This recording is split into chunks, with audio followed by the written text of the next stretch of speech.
Operation Virat 1988। Operation Virat 1988 ये क्या था मिशन और क्या ऑपरेशन था, इसके तहत क्या किया गया?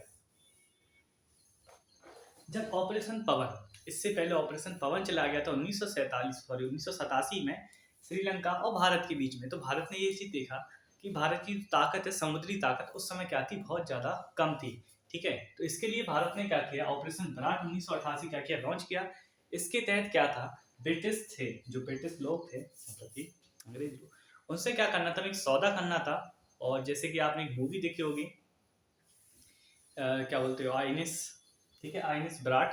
ठीक है, आईएनएस विराट को ही लेके ये क्या है, पूरी ऑपरेशन है, जो कि मूवी में आपको बताया गया है कि ऑपरेशन किस तरीके से विराट को हमने, विराट जो शिप था, ठीक है, सबसे पुराना शिप था ये अंग्रेजों का, और भारत का सबसे पहला आईएनएस था विराट, जो भारत में शामिल किया गया, क्योंकि उस समय भारत पर इतनी अच्छी स्थिति नहीं थी कि भारत क्या करे, उसको डेवलप कर सके। सबसे विशाल का क्या था उस समय, ये जहाज था, सबसे ज्यादा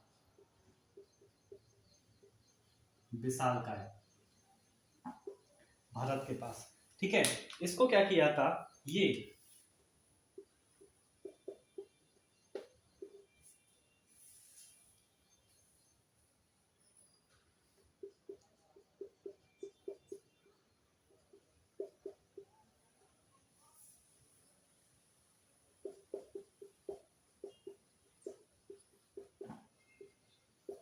सेंट टू सेडी के विमान वाहक क्या था, जहाज था, जिसको भारत में क्या किया था, 1988 में क्या किया गया था, शामिल किया गया था। और इसको सबसे पहले 1900 क्या बोलते हैं, 43 या 44 में क्या किया था, बनकर तैयार हुआ था।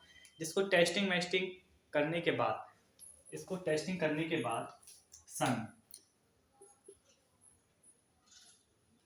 1959 में रॉयल नेवी द्वारा, किसके द्वारा, रॉयल नेवी, रॉयल नेवी द्वारा क्या किया गया, अपने उपयोग में लिया गया। रॉयल नेवी HMS के द्वारा क्या किया गया, उपयोग में लिया गया। और इसको कौन सी कमीशन दी गई, हर्मेस कमीशन क्या की गई, इसको दी गई। मतलब एक तरीके से कहा जाए कि इसको जब टेस्टिंग होने के बाद इसको रॉयल नेवी में क्या किया गया, शामिल किया गया। और रॉयल नेवी में जब ये शामिल हो गया तो इसने बहुत सारा क्या किया, काम किया। उसके बाद इसको 1984 में, कब, 1984 में, 1984 में क्या किया गया, इसको सेवा मुक्त कर दिया गया। किसके द्वारा किया गया था, रॉयल नेवी द्वारा क्या किया था, सेवा मुक्त किया गया था। तो भारत ने इस चीज को सोचा और इसके ऊपर बात हुई कि हम क्या करेंगे, आईएनएस विराट को क्या करेंगे, अपनी भारतीय नौसेना में शामिल करेंगे इसकी मरम्मत के बाद। जिससे क्या होगा, हमारी भारतीय नौसेना या नेवी की क्या होगी, ताकत बढ़ेगी। इसके तहत क्या कि बहुत सारे विदेशी लोगों से बात हुई, समझौते हुए। समझौते के बाद इससे ऊपर, इस चीज के ऊपर बात हुई कि हम क्या करना चाहते हैं कि आपका ये आईएनएस विक्रांत क्या, सॉरी, आईएनएस विराट क्या करना चाहते हैं, खरीदना चाहते हैं।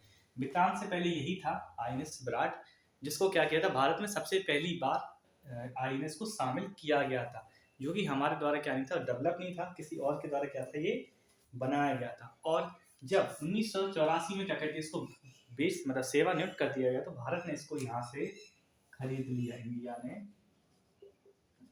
इसको खरीद लिया। किसको, आईएनएस विराट को खरीद लिया। ठीक है, और इसको खरीदने के बाद भारत ने क्या किया, इसमें बहुत सारे क्या किए गए, मरम्मत की गई।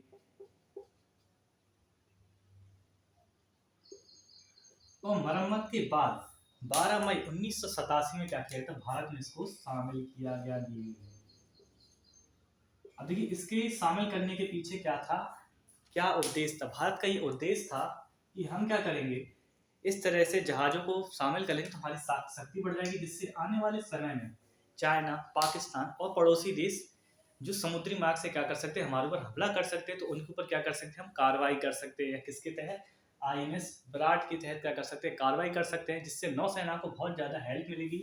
और नौसेना की क्या होगी, ताकत समुद्र में बढ़ेगी। जितनी ज्यादा ताकत बढ़ेगी कि कोई भी देश उस समय हमारी मतलब नेवी से टकराने की क्या नहीं करेगा, जरूरत नहीं करेगा, या कोई भी कदम नहीं उठाएगा। इसलिए इसको 12 मई 1987 में क्या किया गया, भारत में शामिल किया गया।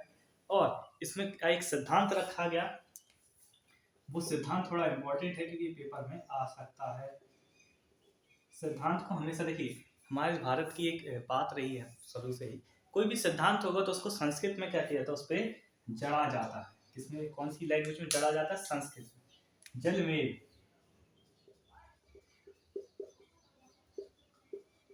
यस्त बल में, और क्या था, तस्य। इसका अर्थ ज्यादा इंपॉर्टेंट है। और ये भी, वह जो समुद्र का शासन करता वह सर्वशक्तिमान है। ठीक है, वह जो समुद्र पर शासन करता है, वह जो समुद्र पर शासन करता है वह सर्वशक्तिमान है। इसकी परिभाषा विराट को दी गई, आईएनएस विराट को क्या दी गई, इसकी परिभाषा दी गई। और इसका एक निक नेम भी रखा गया उस समय, इसका एक निक नेम रखा गया जो और भी ज्यादा क्या है, इंपॉर्टेंट। इसका निक नेम क्या था, इसका निक नेम था grand old lady. Grand old lady, ठीक है। ग्रैंड ओल्ड लेडी क्या रखा गया, इसका नाम रखा गया। और इसने भारत को कब बेचा था, ये बात थोड़ा सा करते हैं। 1986 में भारत को बेचा था। 84 से 2 साल लगे थे इसको बातचीत करने में, इसको खरीदने में, इसको लाने में भी टाइम लगा, फिर इसको सुधारने में 1-1.5 साल का समय लगा। इसको सुधारने के बाद इस तरीके को, इस बेड़े को बहुत ही ज्यादा क्या किया गया, सुसज्जित किया गया, शक्ति संपन्न किया गया। और इसमें मैन्युफैक्चरिंग की गई, और भी ज्यादा अंदर की जो चीजें, मशीनें में जो खराबी थी उनको सुधारा गया। ठीक है, क्या क्या इसमें इसने सेवा तब तक दी, इसने 30 साल तक क्या दी, सेवा दी। 2016 तक इसने सेवा दी, फिर इसको क्या कर दिया गया, सेवानिवृत्त कर दिया गया, मतलब सेवा से हटा दिया गया। इसके पास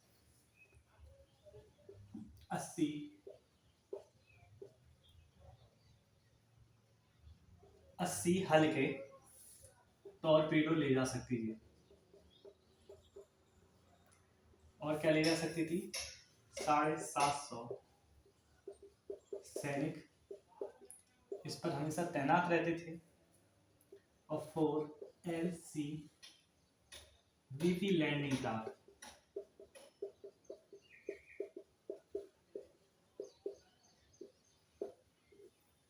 ये भी शामिल था। और 26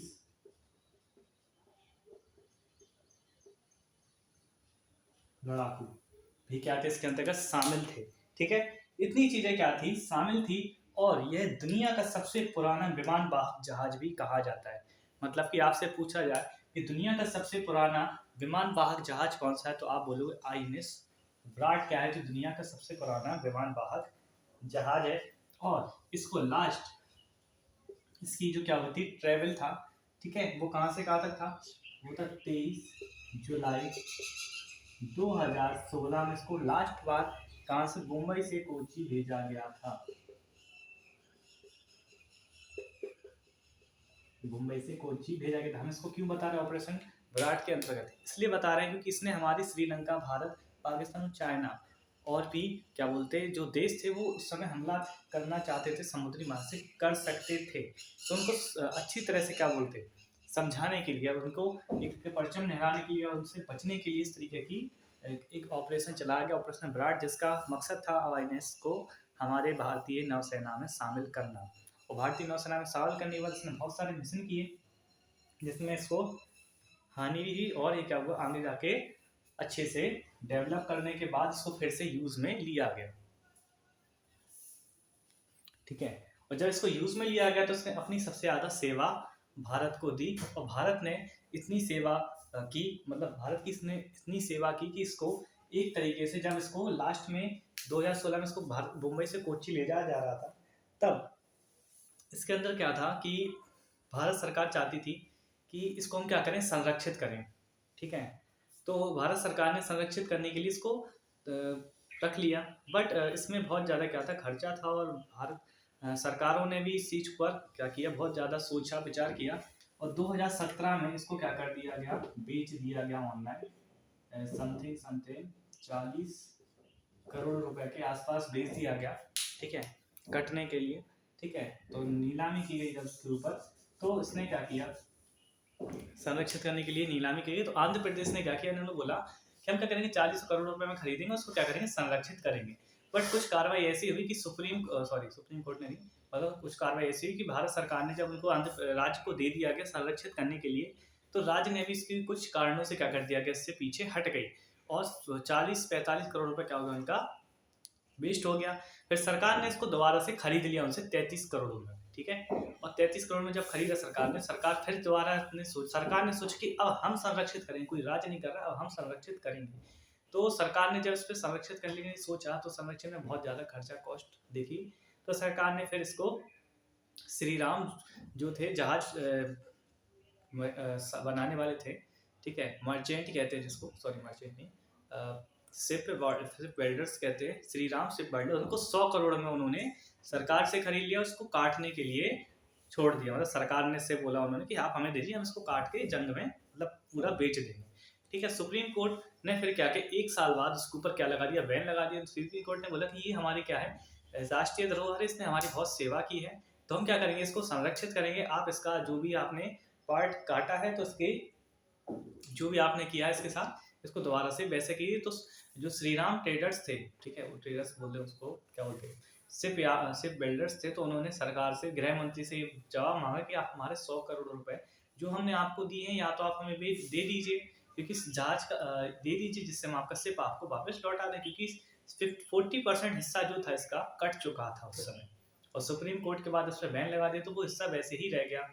जब तो सरकार ने, सुप्रीम कोर्ट ने इसके दो एंकर थे, उनको क्या कर दिया, लैब में मतलब म्यूजियम में रखवा दिया, जो उसकी याद में रखे गए हैं, और बाकी सिर्फ अभी भी ऐसा ही वहीं पे रखा हुआ, कहाँ पे, राम सिर्फ वेल्डर्स के यहाँ, ठीक है। तो उसको काटने के लिए फिर कुछ ज़्यादा नहीं हुआ, उसको संरक्षित करके उतने ही हिस्से को छोड़ दिया गया, उससे ना काटा गया ना कुछ, वैसा ही रखा है, अभी भी वैसा ही वो जहाज पड़ा हुआ है, ठीक है। तो इस तरीके से कहा जाता है कि जब कोई देश की सेवा करता है, तो उसको किस तरीके से सुप्रीम कोर्ट या कोई भी सरकार होती है, तो उसको एक इनाम या एक अच्छी तरह से नजरिए को दिखाने के लिए उसको रखा गया है, क्योंकि उसको एक नाम दिया गया था, भारत की या दुनिया की सबसे पुराना विमान वाहक जहाज था, ठीक है। उसके अंदर क्या हुआ था, INS 300 सफेद पार्क में BAF वेरियर ने काम किया, INS 552, ठीक है, बहादुर AVE हैरियर ने भी काम किया, और क्या थे, INS 321 एंजल या एंजल, ठीक है।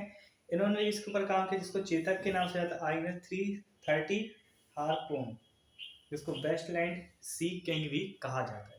इतने नामों से इसको बेचा गया, मतलब चलाया गया, मतलब कि इसका नाम रखा गया, नाम करके इसने पूरे विश्व में भी आना जाना बहुत काम किया, ठीक है। तो आज के लिए इसमें इतना ही। INS विराट के बारे में आप समझ गए हो कि भारत के नेवी की ताकत बढ़ाने के लिए सरकार द्वारा ऐसे कदमों को बढ़ाया गया, जिससे वो नेवी की ताकत बढ़े, और उस समय के चल रहे भारत और श्रीलंका के 1987 ऑपरेशन पवन में क्या हो, बहुत ज़्यादा मदद मिले, ठीक है। तो आज के लिए इसमें इतना ही। वीडियो को लाइक कीजिए, शेयर कीजिए, चैनल को सब्सक्राइब कीजिए।